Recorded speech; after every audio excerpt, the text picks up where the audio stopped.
That's a fine bit of work back there. Truth told, I'm surprised you made it out of there in one piece. You and the dam. I'm impressed to say the least, and that's no easy thing. You've secured NCR's future. The administration sends its thanks for what it's worth.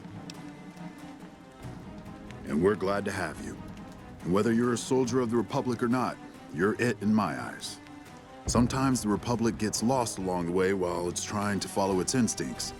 But when soldiers like you come along, it helps them get back on track and does it by example. And what you've done here today, that's gonna keep us going for a while. Of course not. You earned it. Rest up. Let us carry things for a while. Kind of curious how this is going to pan out in the long run, but I guess history will tell us in its own sweet time.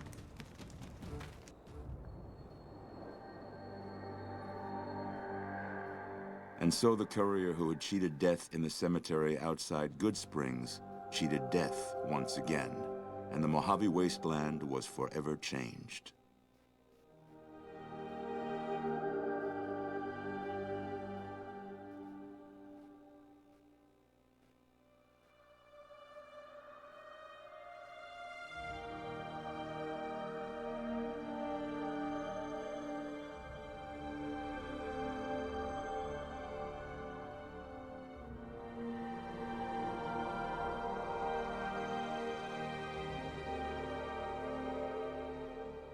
The new California Republic celebrated its second victory at Hoover Dam, establishing definitive control over the entire Mojave Wasteland.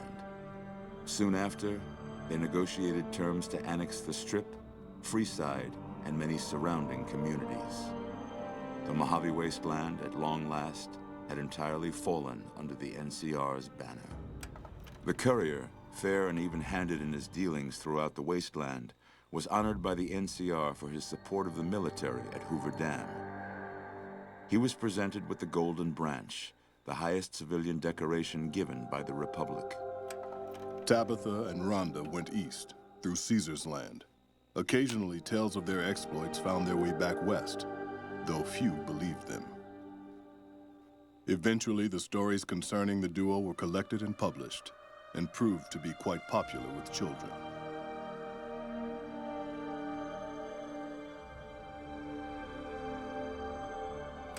Still grappling with self-doubt over his usefulness in the face of old age, Raul was never able to find peace with himself.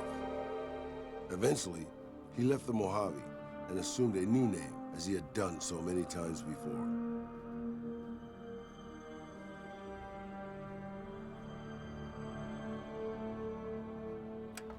With the help of the gunrunners, the Boomers developed a healthy trading relationship with the NCR. Eventually, the Boomers began wandering out into the wasteland while still preventing outsiders from entering Nellis. The Brotherhood and the NCR in the Mojave Wasteland declared an official truce, despite continued hostilities between the two in the west.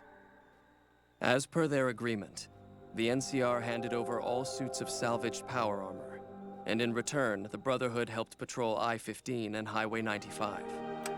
Their leaders destroyed by the courier. The fiends scattered throughout the wasteland. Without the organization of Motor Runner, Cook, Violet, and driver Nephi, they were easy prey. After the NCR's victory at the dam, the followers of the Apocalypse were pushed out of Old Mormon Fort during its occupation by NCR forces. NCR further encouraged them to leave Outer Vegas entirely, and the followers had no choice but to comply. Good Springs saw more trade along I-15 after NCR gained control of the Mojave Wasteland. But with that came a heavy burden of the Republic's taxes. Some old-timers, unable to handle the cost, were forced to move on, grumbling all the while. In the years following the destruction of Cassidy caravans, NCR used evidence of the plot to blackmail the Crimson Caravan and the Van Graffs.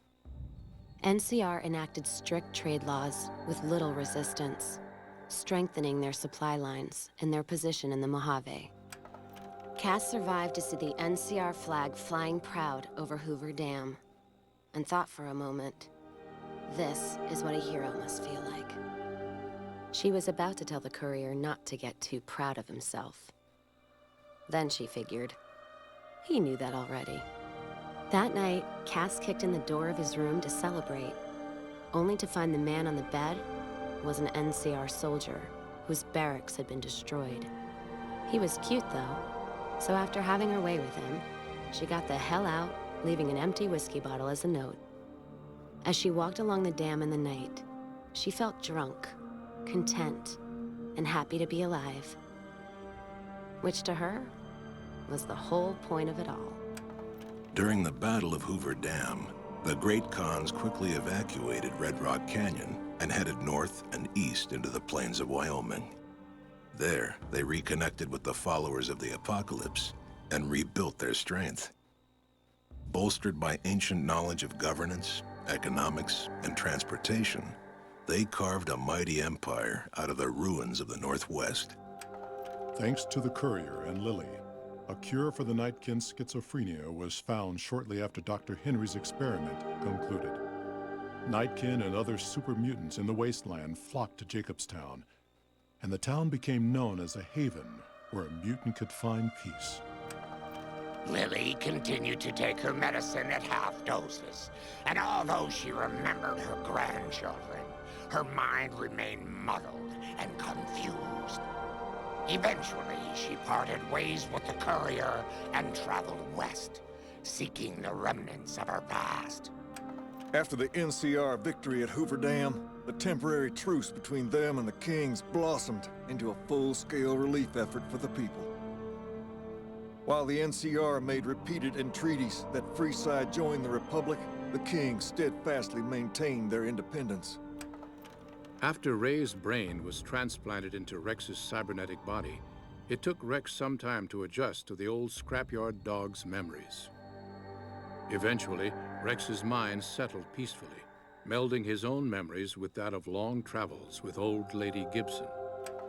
Shaped up by the Courier's advice, the Misfits distinguished themselves during the Legion's attack on Camp Golf. Mags was finally promoted to sergeant, and the rest of the Misfits received an official commendation. They continued to serve with distinction for many years.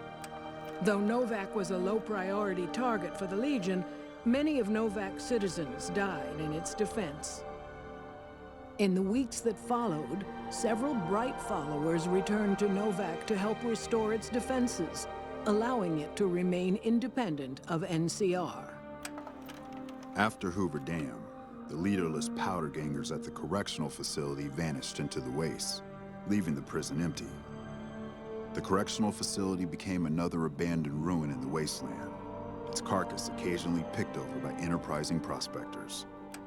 Armed with a wide array of improvised explosives and stolen weapons, the Vault 19 powder gang tormented the Mojave Wasteland for years.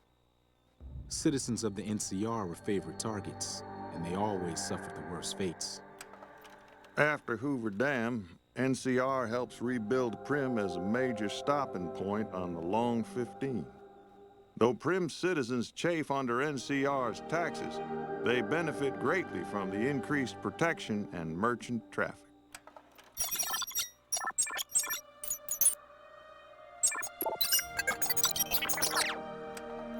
And so the Courier's road came to an end, for now. In the new world of the Mojave Wasteland, fighting continued, blood was spilled, and many lived and died just as they had in the old world. Because war never changes.